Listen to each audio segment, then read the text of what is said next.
Hello, welcome to be snap from learn. अब हमारा हिंदी का इम्पोर्टेंट पार्ट 3 है, जिससे कि बहुत सारे क्वेश्चन टेट और सी टेट में आते हैं। शब्द रचना कॉन्सेप्ट अगर एक बार क्लियर हो जाएंगे ना आप लोगों के, तो आप लोग कोई भी किसी भी तरीके का क्वेश्चन जो आएगा उसको प्रॉपर कर लेंगे। शब्द रचना मतलब क्या होता है कि अक्षर किसे कहते हैं, वह ध्वनि, वह ध्वनि। अब ध्वनि तो पता ही है, जो स्वर होते हैं वो ध्वनि होती है। जो स्वर होते हैं अ आ ई, ये सब क्या होते हैं, ध्वनि होती है। तो वह ध्वनि या ध्वनि समूह, जिसका उच्चारण एक सांस या प्रयत्न में हो, होता है, वो हमारे क्या कहलाते हैं, अक्षर कहलाते हैं। हमें ये भी समझना है अक्षर क्या होते हैं। अक्षर एक ध्वनि होती है, एक तरीके की ध्वनि या ध्वनि समूह होता है, एक तरीके का वो अक्षर होता है। पहला कॉन्सेप्ट। दूसरा कॉन्सेप्ट, शब्द किसे कहते हैं, ये पता होना चाहिए। सब अक्षर किसे कहते हैं, शब्द किसे कहते हैं। तो या अधिक वर्णों से बनी हुई एक या अधिक वर्णों से बनी हुई सार्थक ध्वनि को शब्द कहते हैं। ध्वनि को शब्द कहते हैं। जो एक तरीके का शब्द क्या होता है, वह वर्णों का एक ग्रुप होता है जो कि एक शाब्दिक अर्थ दे, जो कि एक निश्चित अर्थ दे, वह क्या कहलाता है, वह शब्द कहलाता है। निश्चित अर्थ दे वह शब्द कहलाता है। ठीक है। थर्ड आता है हमारा रूढ़ शब्द। हमने पढ़ा तो बहुत होगा, रूढ़ शब्द। लेकिन ये होता क्या है एग्जैक्टली। रूढ़ शब्द वो होते हैं जो शब्द एक अर्थ विशेष लिए हुए होते हैं या वस्तु विशेष के लिए प्रयोग किए जाते हैं, या आप कह लीजिए मतलब वह शब्द जो एक अर्थ अपने आप में एक अर्थ विशेष लिए होते हैं, या ये कह लीजिए कि एक वस्तु विशेष के लिए प्रयोग किए जाते हैं वह शब्द, या ये यह कह लीजिए कि अपने मूल रूप से व्यवहार में जो लाए जाते हैं शब्द, वो क्या होते हैं, रूढ़ शब्द होते हैं। मूल रूप से व्यवहार में जो लाए जाते हैं शब्द लाए जाते हैं वो रूढ़ शब्द होते हैं। अब जैसे एक एग्जाम्पल देते तब समझ में आएगा आपको। जैसे हम लोग बोल देते कुर्सी, जैसे बोल देते फूल फूल तो क्या होता है कि जैसे हम कुर्सी बोलते हैं, वैसे हमारे दिमाग में क्या चलने लगता है कि चार पैर होते हैं कुर्सी के, वह चीज जिस पर बैठा जाता है, जो घूम भी जाती है। तो एक अर्थ विशेष हो गया एक तरीके का, और एक वस्तु विशेष भी हो गया, और हम मूल रूप से व्यवहार में इसको प्रयोग भी करते हैं। तो वो शब्द रूढ़ शब्द कहते हैं, जिनका एक अर्थ विशेष हो गया कि इसके चार पैर होते हैं और इसको बैठ करके जा सकता है, वस्तु विशेष भी हो गया, मूल रूप से व्यवहार में प्रयोग भी करते हैं। वो शब्द रूढ़ शब्द कहलाते हैं। वो शब्द क्या कहलाते हैं, वह शब्द रूढ़ शब्द कहलाते हैं। अब आ जाओ, हमारा अगला क्या है, यौगिक शब्द। नेक्स्ट क्या है, यौगिक शब्द। तो यौगिक शब्द क्या होते हैं, यौगिक शब्द वे होते हैं, वे शब्द जो दो या दो से अधिक शब्दों के योग से बने होते हैं। जो दो या दो से अधिक शब्दों के योग से बने होते हैं।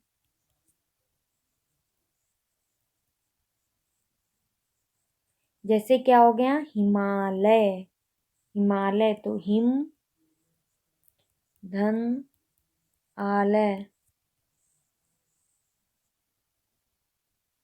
प्रधानमंत्री तो इसमें दो शब्द हैं, एक प्रधान है, एक मंत्री है। प्रधान है, एक मंत्री है। नेक्स्ट आता है हमारा योग रूढ़ शब्द।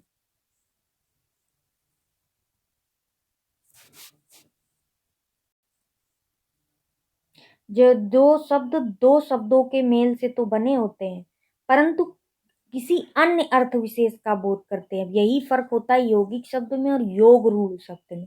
रूढ़ शब्द हमने क्या पढ़ा था, जो अर्थ विशेष लेते हो, हैं। और वस्तु विशेष लेते मूल रूप से व्यवहार में प्रयोग होते वो रूढ़ शब्द थे। यौगिक शब्द जो दो या दो से अधिक शब्दों के योग से बने होते हैं वो यौगिक शब्द थे। अब आता है हमारा योग रूढ़। योग रूढ़ शब्द होते हैं जो दो शब्दों के मेल से तो बने हैं, दो शब्दों के मेल से तो बने हैं परंतु किसी अन्य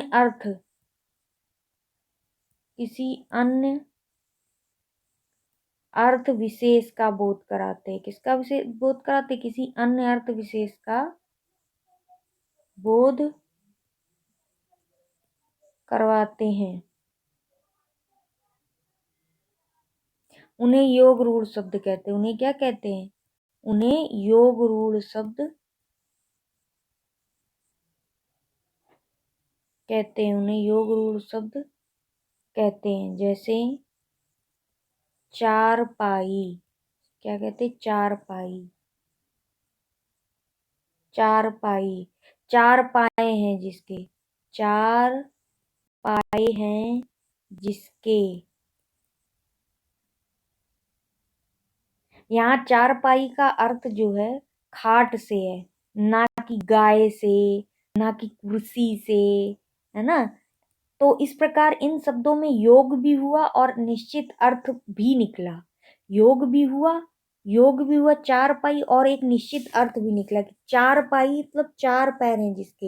ये केवल शब्द चार पाई के ही उसका बना हुआ है, ना कि गाय के लिए, ना कि कुर्सी के लिए। तो उसके चार पैर भी होते, इसके चार पैर भी होते नहीं। इसीलिए इसको योग रूढ़ शब्द कहा गया, जो एक निश्चित शब्द के लिए ही बना है। अब हमारा अगला आता है तत्सम शब्द। अगला क्या आता है? तत्सम शब्द, जिससे कि दो क्वेश्चन तो आते ही आते हैं कि तत्सम शब्द बनाओ, तद्भव शब्द बनाओ। तो तत्सम शब्द क्या होते हैं? जो शब्द संस्कृत से, तत्सम शब्द, तत्सम यानी तत्सम, जो शब्द बिल्कुल समान रूप से किससे ले लिए गए हूं? संस्कृत से। जो शब्द तत्सम, जो शब्द बिल्कुल समान रूप से, जो शब्द संस्कृत से, जो शब्द संस्कृत से ज्यों के त्यों ले लिए गए हों, जो शब्द संस्कृत से ज्यों के त्यों ले लिए गए हों, उनको क्या कहते हैं?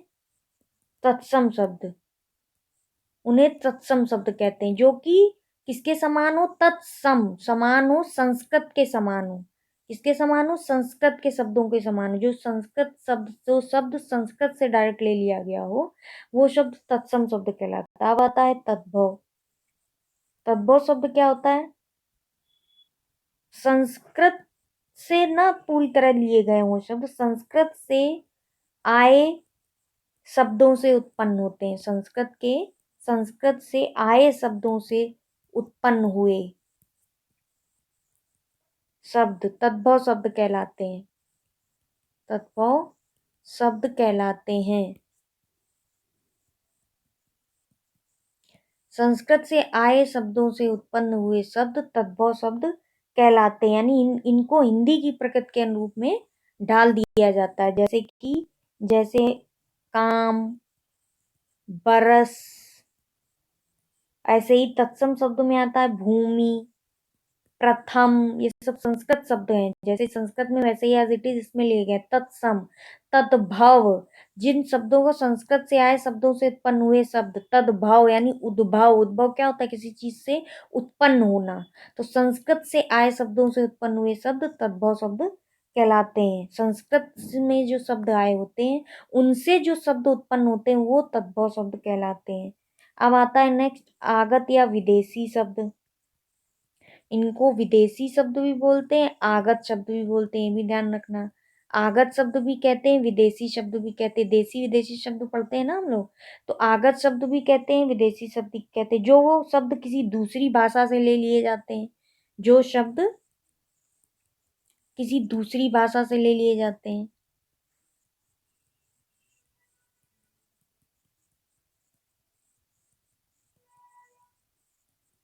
वो शब्द क्या कहलाते हैं? आगत शब्द या विदेशी से आगत शब्द कहलाते हैं, या क्या कहलाते हैं?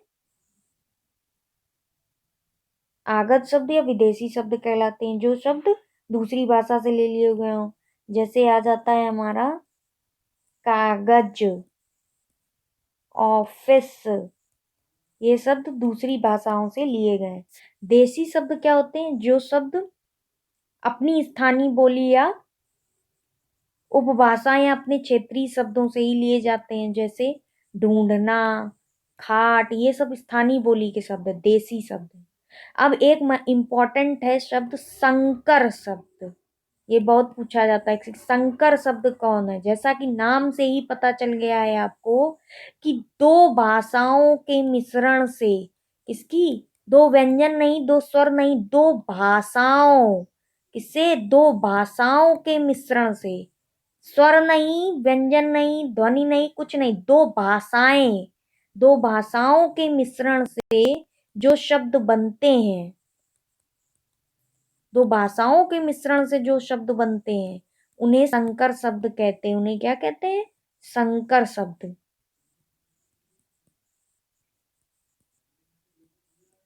उन्हें संकर शब्द कहते हैं। अब जैसे हमारा आ गया रेलगाड़ी, तो इसमें रेल और गाड़ी दो शब्द है। रेल शब्द जो है वो अंग्रेजी का शब्द है, और गाड़ी शब्द जो है वो हमारा हिंदी का शब्द है।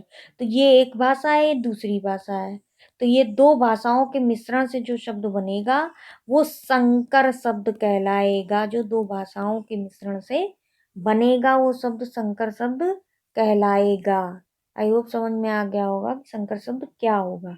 अब हमारा आता है कि शब्दों के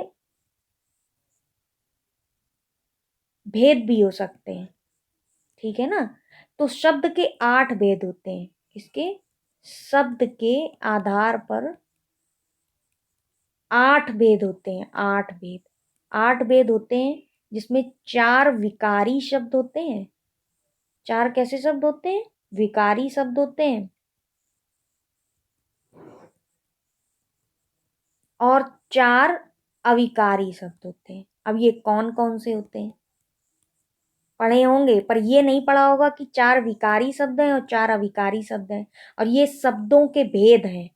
जैसे मान लीजिए अभी सेंटेंस दिया हो, ये रेलगाड़ी चलती है, तो अब इसमें एक ये शब्द, दूसरा ये शब्द, तीसरा ये शब्द, चार ये शब्द। तो ये शब्दों के भेद कौन कौन से हो सकते हैं? जैसे पहला हो गया संज्ञा, दूसरा हो गया सर्वनाम,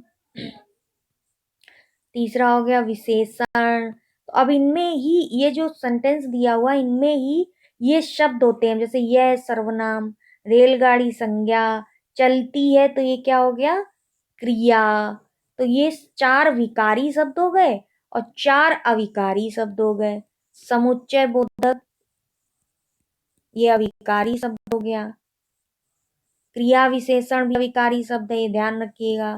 क्रिया विशेषण कैसा शब्द है? अविकारी शब्द आ सकता है, ऑप्शन में लिख देगा। बताइए क्रिया विशेषण किस तरीके का शब्द है?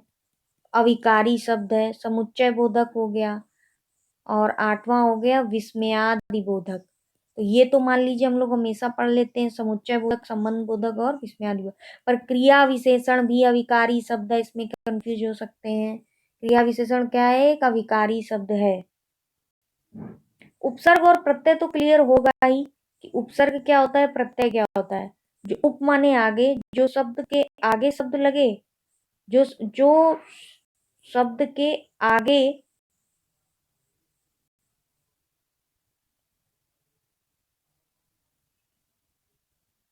वे शब्दांश बोला जाएगा। वे शब्दांश यानी शब्द का कुछ अंश होगा जो शब्द के आगे लगे, वो उपसर्ग। जो शब्द के अंत, जो शब्द के अंत में लगे वो क्या हो जाएगा? प्रत्यय। शब्दांश अंत में लगे हो जाएगा प्रत्यय। लेकिन इसमें क्वेश्चन पूछ देता है कि जैसे लिख दिएगा अत्यंत, इसमें कौन सा उपसर्ग है बताइए। हैं और निर्वाह,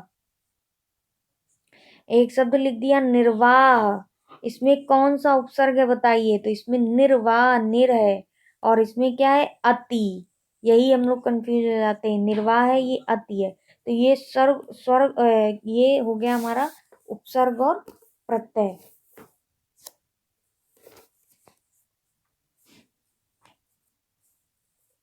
आप लोग अगर कमेंट करेंगे तो हम आप लोगों को बता पाएंगे, इसके क्वेश्चंस प्रैक्टिस करवा देंगे। अब एक नेक्स्ट आता है हमारा वाक्य खंड। वाक्य की रचना होती है ना, अब हमने शब्दों के आधार पर पढ़ लिया, विकारी शब्द और अविकारी शब्द। अब वाक्य खंड भी, वाक्य कह दिए, इससे भी क्वेश्चन आ जाता है कि बताइए क्या होते हैं। अब वाक्य खंड दो तरीके का हो गया, एक हो गया उद्देश्य, एक हो गया विधेय। अब ये सबको पता है कि विषय के, जिसके विषय में कुछ कहा जाता है वो शब्द, वो सूचित करने वाला शब्द उद्देश्य हो जाता है। इसके विषय में कुछ कहा जाता है, जैसे राम खेलता है, तो किसके विषय में कहा जा रहा है? राम के विषय में कहा जा रहा है। किसके विषय में कहा जा रहा है? राम के विषय में कहा जा रहा है।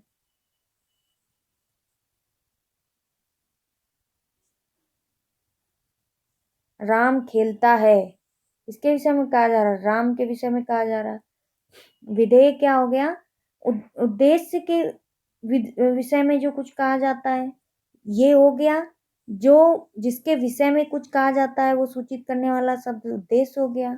और जब उद्देश्य के विषय में कहा जाएगा तो वो हमारा क्या हो गया? विधेय हो गया, यानी कर्ता के विषय में, यही समझ लो। कर्ता के विषय में कुछ कहा जाएगा तो वो विधेय हो गया। अब वाक्य भेद, ये वाक्य के खंड हैं, यानी एक वाक्य अगर ये लिखा है जैसे, तो उसके खंड दो तरीके के हो सकते हैं, एक उद्देश्य हो सकता है, एक विधेय हो सकता है। अब वाक्य के भेद हैं, ये अलग शब्द है, ये अलग शब्द है।